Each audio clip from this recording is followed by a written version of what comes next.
কিবা কৰিম নহ'লে ৰাজনীতি বাদ দিম, ৰাজনীতিৰ নামত ৰাইজৰ আগত নাহোঁ। আৰু এইখিনি আলি আকবৰ মিয়াই 2-4টা কাম এনেকুৱা কাম কৰি মই মোৰ জীৱনত মই দেখাইছোঁ। বৰঞ্চ MLA হোৱাৰ আগত মই আৰু বেছি কৰিছোঁ। এতিয়াও যদি 82 পাৰাত আহি আলি আকবৰ মিয়াই দম দিয়ে নাই প্ৰশাসন গভৰ্ণমেণ্ট নচলিব, আপোনালোকে কোৰবানীৰ ক্ষেত্ৰত আপোনালোকে চাইছে গৰু কাটিবই নেকি? ঠিক আছে, অন্যান্যবাৰ এটা কাটিছোঁ, এইবাৰ মোৰ ঘৰত 2টা কাটিম। গভৰ্ণমেণ্টৰ ক্ষমতা থাকিলে, আৰ্মি পুলিচৰ ক্ষমতা থাকিলে মোৰ ঘৰত যাবা, গৰুৰ লগত কাটিম। দম লাগবতো এইখিনি কথা, পুৰা বেআইনী কথা কৈছোঁ, আইন হাতত লৈ কথা কৈছোঁ। কি এটা নম লৰিছে নেকি মোৰ?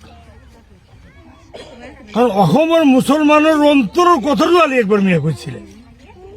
এই যে মই কথাটো কৈছোঁ, অসমৰ যিমান মুছলমান আছে প্ৰত্যেকটো মুছলমানৰ তেজৰ শক্তিটো আলি আকবৰ মিয়াই যে এই কথাটো কৈছিলে, সেই কথাটোৰ লগত তেজৰ শক্তিখিনি আছিলে। সেইকাৰণে মোক এৰেষ্ট কৰিব পৰা নাই। মোক এৰেষ্ট কৰাৰ পন্থা লৈছিলে। আৰে ভাই কোৱা, 10 টকা বিচাৰিলে 1 টকাটো পাম। 10টা ক'লে এটাতো হ'ব। কিমান কথা কৈছোঁ ক'ত? এতিয়াতো গভৰ্ণমেণ্টে মোৰ ওপৰতো এটিটিউড লোৱাৰ সাহস পোৱা নাই। মাজত কৰিলোঁ কি, নৰেন্দ্ৰ মোদী আৰু বদৰুদ্দিন আজমলক গৰু গ'লোঁ, ডাবল গৰু গ'লোঁ। অৱশ্যে ক্ষমা খুজি সেইটো শুধৰাই লৈছোঁ। নৰেন্দ্ৰ মোদীক এই ফকীৰৰ বাচ্চা কৈ দিছোঁ। তেতিয়া প্ৰধানমন্ত্ৰী ফকীৰৰ বাচ্চা ক'লে বেয়া কথা হ'ল, তো বিজেপিৰ লাগিব। আৰু মই উদাহৰণ দিছোঁ, মইতো কোৱা নাই ভাই, নৰেন্দ্ৰ মোদী নিজেই কয় মই চাহ বিক্ৰী কৰি খাইছোঁ।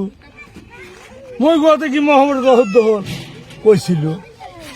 তাৰপাছত অসমৰ বহুত মানুহে বেয়া পালে, বিজেপিয়ে বেয়া পালে। মই 5 দিন ক্ষমা খুজি দিলোঁ। এই যে আজিও যদি কোনোবাই বেয়া পায়, আজিও ফকীৰৰ বাচ্চা গ'লোঁ, ক্ষমা খুজিছোঁ, ঠিক নহ'ল। কিন্তু যিয়ে নহওক, গালি দিলোঁ আপোনাক পুৰে তাৰ। মেমৰেণ্ডামটো এই হিমন্ত বিশ্ব শৰ্মাক কোনে দিছিলে আলি আকবৰ মিয়াক এৰেষ্ট কৰিবলৈ? সাংবাদিক মিলটো কোনে পাতিছিলে? UDF দলে পাতিছিলে। এজন প্ৰধানমন্ত্ৰীৰ বিৰুদ্ধে এনেকে বেয়া কথা ক'ব, তাক এৰেষ্ট কৰিব লাগে। কোনে কৈছে? বিজেপিয়ে কোৱা নাই, এই শয়তান বদৰুদ্দিনৰ দলে কৈছে। আৰু মই গালি দিলোঁ নৰেন্দ্ৰ মোদী, হিমন্ত বিশ্ব শৰ্মাক, তোমাৰ জ্বলনি উঠিল কিয়?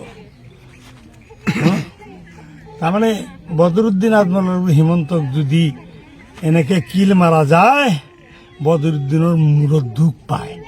আপোনালোকে দেখিলেই যি আৱেগিক পৰিৱেশ, কথা কোৱাৰ কোনো পৰিৱেশ নাই। যদি ধনী মানুহ থাকিলে হয় তথাপি এটা ৰাস্তা আছিলে। সবখিনি মানুহ দুখীয়া মানুহ। আজি এই ঠাণ্ডাৰ ভিতৰত কি অৱস্থাত তেওঁলোকে পৰি আছে। কথা মুখেৰ দিন আহে, কি কম, কি কৰিম। মই বিধায়কো নাই। মই বিধায়ক থাকিলে হয়তো চিন্তা কৰি চোৱা গ'ল হয় যে কিবা এটা বুদ্ধি কৰিম। বিধায়ক সাংসদ তেওঁলোকৰ হাতত বহুত পাৱাৰ থাকে। মই বিধায়ক থাকোঁতে 82 পাৰা চাব ডিভিজনৰ ঈদগাহ, মছজিদ, কবৰস্থান টোটাল মাটি মোৰ শ্বহীদ আমাৰ চাব ডিভিজনৰ আমাৰ সবখিনি মাটি এলটমেণ্ট কৰা হৈছিল। মহামায়া, ৰাৱণতাৰী কলনী, এইবিলাক জেগাৰ মাটি 50-50 এলটমেণ্ট কৰা হৈছিল।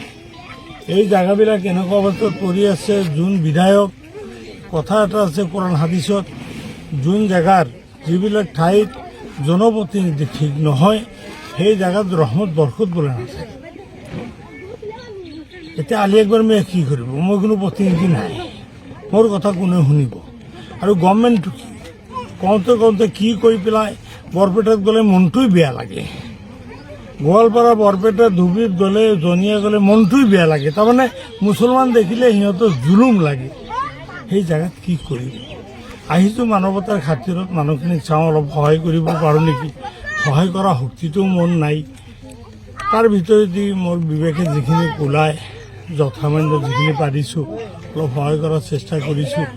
যিটো আৱেগিক পৰিৱেশ সেইখিনি মই কৰিলোঁ, কিন্তু কৰাৰ কি আছে সেইটোহে মূল কথা। কিন্তু এইখিনি মানুহক যে কেনেকৈ সহায় কৰিম ৰাস্তা বিচাৰি পোৱা নাই। যদি মই সাংসদ বা বিধায়ক থাকিলে হয়, আলি আকবৰ মিয়া আপোনালোকে জানে গাৰজোৰৰ মানুহ, মই বিধায়ক থাকোঁতে বহুত সময় আপোনালোকে চাইছে আইন কাৰণে ইমান এটা মানা নাছিলোঁ ৰাইজে এইটো বিচাৰিছে এইটো কৰিব লাগিব আইন পাছত দেখা যাব তেনেকুৱা কাম 2-4-5টা কৰাৰ উদাহৰণ আলি আকবৰ মিয়া বিধায়ক থাকোঁতে মই দেখাইছোঁ ৰাইজক আজি মই বিধায়ক নাই মই কি কৰিম এই যে মানুহখিনি আৱেগিক চকুৰ পানী কি অৱস্থা কি কৰিম মই আজিও কওঁ আপোনালোকৰ যোগেদি সাংবাদিক বন্ধুসকলৰ যোগেদি মই জোৰ গলাত কম বদৰুদ্দিন আজমল আৰু বছিৰ কাছিমীয়ে মোক তেওঁলোকৰ MP-শ্বিপ আৰু MLA-শ্বিপ মোক 6 মাহৰ কাৰণে মই কৈ দিলোঁ আপোনাক পুৰে তাৰ মেমৰেণ্ডামটো এই হিমন্ত বিশ্ব শৰ্মাক কোনে দিছিলে আলি আকবৰ মিয়াক এৰেষ্ট কৰিবলৈ সাংবাদিক মিলটো কোনে পাতিছিলে UDF দলে পাতিছিলে এজন প্ৰধানমন্ত্ৰীৰ বিৰুদ্ধে এনেকৈ বেয়া কথা ক'ব তাক এৰেষ্ট কৰিব লাগে কোনে কৈছে বিজেপিয়ে কোৱা নাই এই শয়তান বদৰুদ্দিনৰ দলে কৈছে আৰু মই গালি দিলোঁ নৰেন্দ্ৰ মোদী হিমন্ত বিশ্ব শৰ্মাক তোমাৰ জ্বলনি উঠিল কিয় তাৰমানে বদৰুদ্দিন আজমল আৰু হিমন্তক যদি এনেকৈ কিল মাৰা যায় বদৰুদ্দিনৰ মূৰত দুখ পায় সেইকাৰণে কি ক'ম আৰু তথাপিও চাব লাগিব এই জাতত জন্ম লৈছোঁ মুছলমানৰ ঘৰত জন্ম লৈছোঁ কোৰাণ হাদিছত আছে যি জাতিত জন্ম লৈছে সেই জাতিৰ প্ৰতি টান থকাটো ইমানৰ অংগ সেই ইমানৰ এটা অংগ হিচাপে আজি আহিছোঁ মানুহখিনিক অলপ বুজনি দিছোঁ কৰাৰতো একো নাই তাৰপাছত চাওঁ চেষ্টা কৰি চাওঁ কিবা যদি হয় কৰিব পাৰোঁ